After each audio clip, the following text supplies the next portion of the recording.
welcome back to another video from the WhatEwen'sDoin football channel. So for today's video, it was a video that I was planning to actually do throughout the near future when I did start this channel, and once I kind of built up a bit of experience as such and a bit of like sort of knowledge in the sense of how to start a football shirt collection. But for this video, it's just going to be some like general tips and just some advice just from some things that I've picked up along the way throughout the last 6 months since I've started this channel, and it's going to be on how to start your own football shirt collection. Now, like I've just said, I am in no way an expert in this field.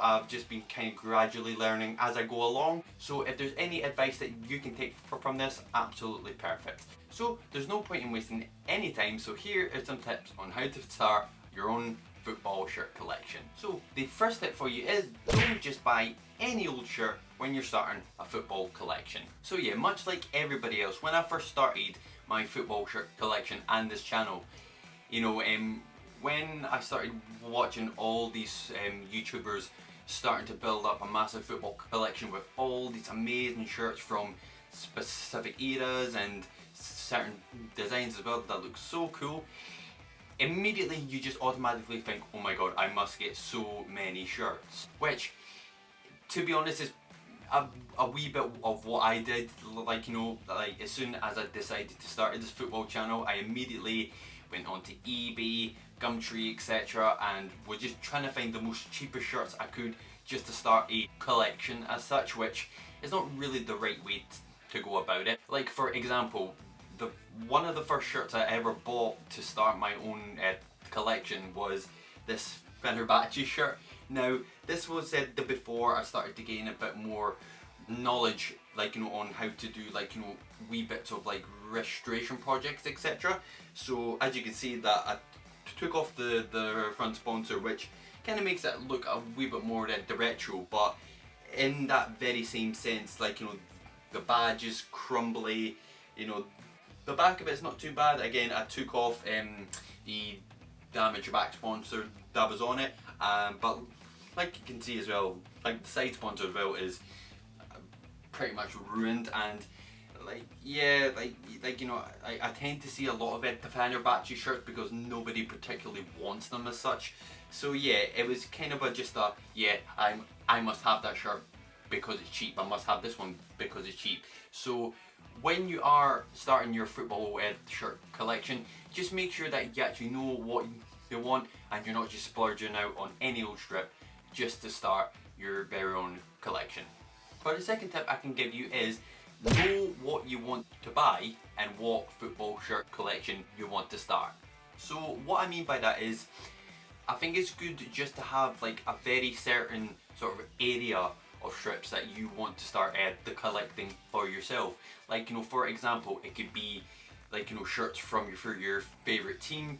It could be a particular country, a region of shirts. It could be national shirts. It could be from a particular era. It could be from certain players from certain games, shirts from certain games, etc. The list can go on, but it's good to actually have that sort of mindset of knowing what strips you want to buy and what strips in general you want to buy to your the collection. Because again, I kind of didn't have a very choice subject of what kind of strips I wanted to actually buy. For me now, it's kind of varied, where I'm starting to buy strips from maybe certain games of certain players. For example, the Chelsea strip that has the Drogba Champions League name set on the back, because for me personally that was a monumental night. And in general, I think it's good to have a certain line of sight of what you want to actually buy. So again, it could be from a certain era, it could be from certain players, etc. The list can go on, but it's just to make sure that you're not just buying any shirt from any era. Yeah, you might want to do that and just buy shirts that you just like in general. That is absolutely cool, but if you want to start a very specific football collection, it's good to have what kind of shirt the collection you want to have. So just keep that in mind, and you'll probably avoid spending a lot of money and having an overload of football shirts for your collection. So for number 3, look into shirts and do your research. Now, so many times that I've looked into shirts that I've been trying to find for, let's say for example, a specific era, a certain shirt from a certain game, I've sometimes just overlooked the fact that it's maybe not the right one that I'm after, or it could potentially be a fake. Like for example, in the last video when I did the real versus the fake shirt, which was the PSG shirt that I'm wearing just now. So this is actually the fake version, but I was wearing this for a specific reason, is to just do your research. If you're online, try to, me personally, try to like avoid sites like the DHgate. Like if you're not too concerned about the aspect of if it's fake or real, again, that is absolutely fine, because I know that financial aspects can play a big role unless you've got the disposable income to actually do that. But for me personally, I like to know that my shirts are real and trying to get them for a specific price as well, because again, this is what the channel is all about. And again, you could probably throw that into the subject category of what kind of shirts you actually want to buy. So obviously I want to do, like, you know, specific players for specific games and shirts, etc. But I also want to try and get the price for low as possible, because as previously mentioned, this is what the channel is all about, to help you guys to try and find shirts and the real shirts for a reasonably low price, and in that turn you can then potentially build up a bigger the collection because you're not spending as much money. Just make sure that if you're going onto things like eBay or Gumtree, because that's where I usually try to find my shirts, just if it's not very clear in the description, both for eBay or Gumtree, if the shirt is the real or not, that's if you want the real shirt. Just maybe ask the buyer if it's real or fake, and then if, for example, in this situation that I found myself in, if it doesn't actually say it's real or fake, but it does actually turn out to be fake, once you get it, I am 100% sure that you will get your money back, but do your research and try not to get conned out of shirts. So the last 2 points of tips or advice that I'm going to give you kind of match hand in hand, and it's probably the two most important ones when it comes to buying football the collections, and that is set yourself a budget. I cannot stress enough of how important this tip is for when you're starting your football shirt collection. You know, football shirts can be ridiculously overpriced, and like, you know, people will set out to try and just make the most profit from a football shirt if they're selling it as possible, which is quite rightly so. But especially for the younger sort of side, like, you know, if they feel as if that's the appropriate price for a football strip, if it's way past its actual value standpoint, it's ridiculous sometimes. So, and there's always that sort of fear that if you don't get the shirt that you actually want right now, you think, oh my god, I'll never ever get the shirt ever again. But that is not true. Football shirts are they're produced on a mass scale worldwide.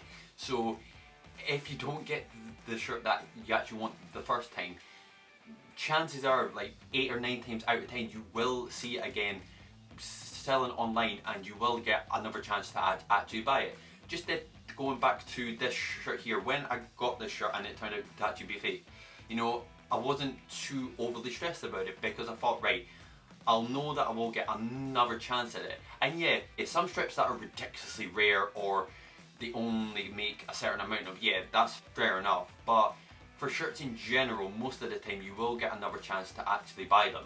Speaking of which, literally a few days on, I saw this shirt online that was a real one, and I only ended up paying £10 for it. So, like, you know, if you bide your time sometimes with shirts, instead of splurging out that little bit extra, you will save yourself some money in the future, and it'll avoid a massive bill as well.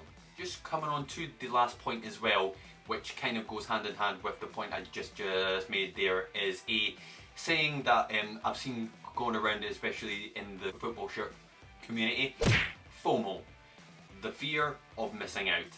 So again, that kind of goes with the point I just made there.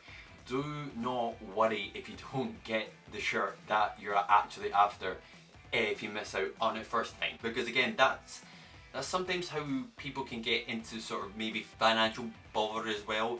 Like, you know, if you think, oh my god, like that's the shirt, I need it, like I'm not seeing it for ages, I must have it now, and then it starts to roll just into like a massive shirt collection and a massive bill as well, which, let's say, to be honest, for most of the population, they've not got hundreds or thousands of pounds just to splurge on shirts.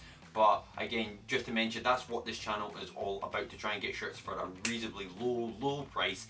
So if you want to try and get shirts for a much cheaper price without spending the whole sort of massive amount of the money, go back to all my previous videos. There's loads of advice and tips and tricks on there on how you can do so. Because when you first buy a shirt, for me personally, it's almost like when you first get a tattoo. When you get that first tattoo, it almost, you straight away immediately want another one. And I kind of put that into practice with a football shirt as well. As soon as I get one, I'm thinking, I think I really want another one right now. And then it just builds up and snowballs into this big massive bill that you've gotten after you've bought about 10 football shirts in one sitting. So yeah, the main message of this last few points is just to bide your time, set yourself a budget of what you can afford, and do not worry if you miss out on a shirt, because chances are it'll come back around again very soon. So those were my tips and advice for starting a football shirt collection. If any of it does help you out, please, that is amazing, and I hope you do take at least one of these into consideration if you are starting, or if you have just started a football shirt collection. So guys, as always, thank you so much again. Your likes, your views, your subscriptions have all been massively appreciated, and as I speak right now, I think I'm only about 3 away from the 200 subscriber mark, which is massive. It's went so fast, especially from, I just got my 100 subscriber mark not too long ago, so it's went incredibly fast. So to all of you and all of the new subscribers, thank you so much, and keep those subscriptions coming. And if you did enjoy this video, please smash that like button. It is all so really appreciated, so thank you so much guys, and I will see you in the next one. You take care, bye for now.